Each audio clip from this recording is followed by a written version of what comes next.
Hey everybody, welcome to a new episode of Walk in Faith. I'm excited to be sitting down with Curtis and Cara Leopardo. Hope I pronounced it correctly. The founders of We the Studio, which is the world's first non-woke streaming platform. When I received this the other night, it was 11 o'clock, I think, and immediately I was drawn to it. Immediately. And I went on the site, I started watching all the trailers, and of course the first one that really got me was, I think it's Tito Ortiz who that show, I actually met him once before, and he's an interesting man. And to watch that show, I said, "You got me." Immediately hooked me, and I was looking at all the content. So congratulations, guys. Thank you so much. It's a great honor to be here. Thank you for having us and supporting We the Studios. Curtis could probably speak a little bit better to Tito Ortiz in that series. Absolutely, yeah. So I was actually the guest on the show Tito Ortiz versus Sea Monsters, which is our first episode. Tito brings out guests every episode to go out and fish different, parts of the ocean. So we actually golfed, or I'm sorry, we actually fished in the Gulf of America in this episode. I love it. I think you had a hat on, right, in the episode? I did, yeah. I actually had hair too, but not anymore.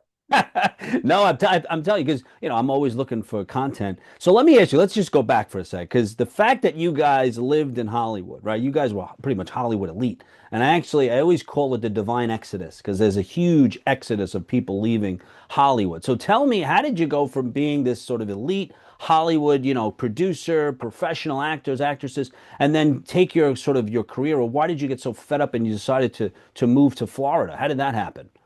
Well, I definitely could speak to it from a perspective of my faith and being a parent. Living in Hollywood, young and single, working in the business, you're just working every single day. You're not really focused on long-term worldviews and, really what you're doing. I mean, we're always worked in a professional environment, never really exposed to anything horrible. But, the content was, profanity and alcohol and sexual innuendos. And when you become a parent and you have, values in your family, we started looking at entertainment in a different light and realizing that we didn't really feel comfortable anymore contributing to the delinquency of entertainment. And that's really what was the foundation for Curtis and I to pick up our family, our two small children at the time, and relocate to the Midwest where we felt we could give them a value-driven lifestyle. But during that process, we realized you could move yourself away from the entertainment, but the entertainment's going to follow you. And it's was not value driven. And we kind of saw that happen over the last handful of years and decided to take action and do something about it. Wow, that is a great response because you're right. Because I mean Dennis Quaid, Scott Baio. Like, point was they moved, but the content is still the same. So I can move to anywhere in the country. I mean, the content is the content because for whatever reason that's what they're making because this is what people want. Unfortunately, but we need people like you that come forward that recognize that it's not just about the money, it's about the morals, it's about our devotion to our faith. Because if we don't step up, if we don't create content like you're creating in this platform, where will our children be? I mean, I watch movies from the 50s and you look at the messages of Jimmy Stewart versus some of these messages that are being pushed on our children. So tell me, when did you finally say that's it, enough is enough? We need to create We the Studios. So this was something I was, God put certain things on your heart that I think I had been professing for years. Back when Netflix gave Obama a production deal, we promptly canceled Netflix. I mean, we were the first probably to cancel it because I just knew right then and there that they would not be making value-driven entertainment, and I didn't want to expose my family to those types of things. Followed by other children's streaming platforms, we ended up canceling for our kids.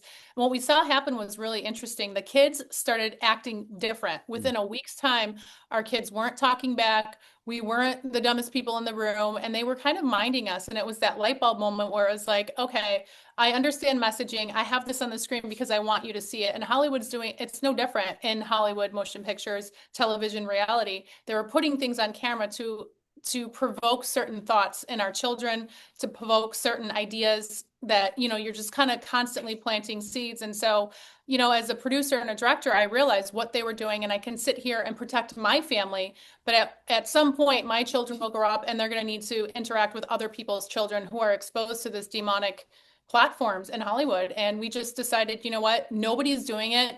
Everybody's complaining about it. You can cancel everything that you want, but at the end of the day, entertainment drives culture. So we That's right. decided to make Entertainment, we say TV for normal people. I think we, the studios, is bipartisan. We have plenty of people on both sides of the aisle that are so sick of being indoctrinated, whether they're on the left or they're on the right. They're just kind of sick of it. We just want old-fashioned entertainment, and that's what we, the studios, is here to deliver, just old-fashioned entertainment or TV for normal people. Oh my God, your answers are great. I mean, I completely agree with you. I mean, the other thing too, when a lot of people cancel their subscriptions, or you see, don't exasperate your children, right? We're telling our children not to watch one thing, but then we're on Netflix watching things that are inappropriate. And I always say to myself, if my son walks in the room, what will he say based on what I'm watching, right? I'm very conscious on what I watch, what I do, right? My actions, my words, my deeds need all to be in line. Otherwise, we're creating this confusion within our children. So we always hear this word woke. What does that word mean? Because it's defined many different ways. So tell me what non-woke studios or non-woke content creation is. Well, true to the left, the definition of every word can depend on who it's coming from, right? So, in terms of woke, what does that mean to we, the studios? We believe in two genders. We have male and female. We believe in the nuclear family, husband, wife, children. We believe in traditional American values. We do not have any pronouns whatsoever. We have men and women, boys and girls. We don't have theys and thems. So it's really just taking the political agenda out of all of our content. But that's as far as we go in terms of politics. Other than that, I hate to say it, but we're very politically correct. We are here to provide entertainment to the masses that are just sick of, on the right, it seems like, oh, we're doing another film on human trafficking, and that's an extremely important cause, but that is in no way, shape, or form entertainment. So we don't have human trafficking. We don't have activism at We the Studios. We just have non-woke entertainment, which is just entertainment provided by men and women, boys and girls that love our country and love traditional American values, which is the foundation of our country. I love it. Now, Curtis, you were in Hollywood, right? Produced films. What was your experience like in Hollywood? When did you finally say enough is enough? So I was making horror films, right? It's a completely different spectrum, right? From the reality TV universe and the things that we're doing today. But yeah, you know what? Like I would say that we were still in the golden years of Hollywood. It was still corrupt and still crazy and still had all the shenanigans that went on and all that. But I could tell you when it really started taking a turn was in 2013. We started receiving network leads to go find content that surrounded things that something I never want. I don't want my kids watching the kind of content that we were being provided to go find, right? And at the time we had two, we have four now. And that's when I decided, I'm like, you know what? I'm going to take a break from this. We decided to take a break and walk away from the business altogether. So for the last 10 years, I've been building other businesses outside entertainment. And you know what? Just watching this just train go off the tracks, just how corrupt and disgusting the woke, media has taken things. We had to do something. God blessed us with skills to be able to create content and create great stories and be actually really decent filmmakers. So you know what? We decided to get back in the game, and that's why we created our own platform, and we're creating content for normal people. And now trying to make films and TV shows that are, faith-based Catholic Christian films. It's very challenging. I mean, it is hard. We've been working on films and TV shows for a long time, and we need studios like We the Studios that will help filmmakers like myself. And there's so many of us out there. And these stories are really good stories. But you know what I've noticed too, when we don't have someone like you, when you have this great story, I mean, it's happened to us. We pitched the story, pitched the script, and then all of a sudden this Hollywood exec comes along and has this grand idea of how we can change things. So you go from this wholesome story to now you're being indoctrinated with all this wokeism or these stories that are not part of the story. But you need their money, you need their finance, you need the. So what do? You're stuck. And it's people like you that come forward that say, we're going to fight back because it's impossible to make a film the way we want to make the films and try to compete with Hollywood. But until we have people like you. So I really commend you. This is an amazing opportunity for filmmakers, especially. Thank you so much. And we recognize that people are letting us into their homes. Producers and directors are constantly pitching. We have an entire pipeline of projects that we're working on independently as We the Studios, but also with secondary filmmakers. Because Hollywood does exactly that. They will take your film and they will say, "Great, now the mom's a transgender, bisexual, lesbian with purple hair, and doesn't work because she's multi-disabled." And then, it's like, wait, what? They're just constantly perverting everything. And culture, I'm sorry, entertainment shapes culture. And so I just say that a lot because I think people think, oh, we have a great president now, and this is my elected official. Your elected officials do not shape culture. Nobody is showing up dressed like Donald Trump every single day unless it's to a Halloween party, okay? So it doesn't matter who your president is. It doesn't matter who your legislator is. Entertainment, ultimately, commercials, print, music videos, feature films, reality TV, shape culture Culture drives legislation. and culture drives legislation. I think that connection sometimes doesn't really connect with many people that, this woke ideology that's been plagued on our society is what's driving a lot of the nonsense that you're seeing in DC, in regards to legislation and creating funding for certain things that should not be funded. But, that's why we're here. I love it. We want to drive it into the right direction. So we got to get the ships going in the right direction here, and hopefully many others jump on board. I think they would. And you're right. If you look, we did a study on Hollywood speeches. And it's actually a documentary I want to do called Divine Exodus. And you started to see that at a certain point, they stopped honoring God. I used to love, when they'd get up, Whitney Houston especially, I want to thank my Lord Jesus Christ, Savior. They would go on and on. Now it's my makeup artist, the Uber driver. God doesn't exist. And if they even mention God, they laugh at him. And Matthew McConaughey is very outspoken about that. And you see when they stopped honoring God, first of all, the films changed and society as a whole changed. So there was a direct correlation where you see, like you said, in culture, once they stopped honoring God, how culture shifted and the world is the way it is now. And we're trying to figure out how or why it all started. But it started when I think one of the reasons was we stopped honoring God. And, and to your point too, with some of these films, like why I think We the Studios is a great resource is even if you have this film and you get some of these big investors coming in, now you had, 30% say, your say in this project just diminishes, and sooner or later you have absolutely no say. So you see a lot of these films that come out and you say, how did they allow that to happen? And they lost control over it because the intentions behind these producers are not pure. They're not looking to create this wholesome content. They're trying to drive culture in a direction that we are not ready for or agree with. So amazing. But now let me ask you, Curtis, because I ran TV stations, and the one thing that we would run into a problem was content, retention. How do you keep these people engaged? Because getting wholesome content, getting this really good content you already have is challenging. How do you keep the subscription base and how do you get the content? So we're going to be dropping an episode every week forever. And eventually we'll be dropping twice a week, 3 times a week, 4 times a week. But it's going to take some time to get there. But, we need as much help as we can get from, your audience or anybody else, right, that can come on, subscribe. It's going to help us accelerate that schedule.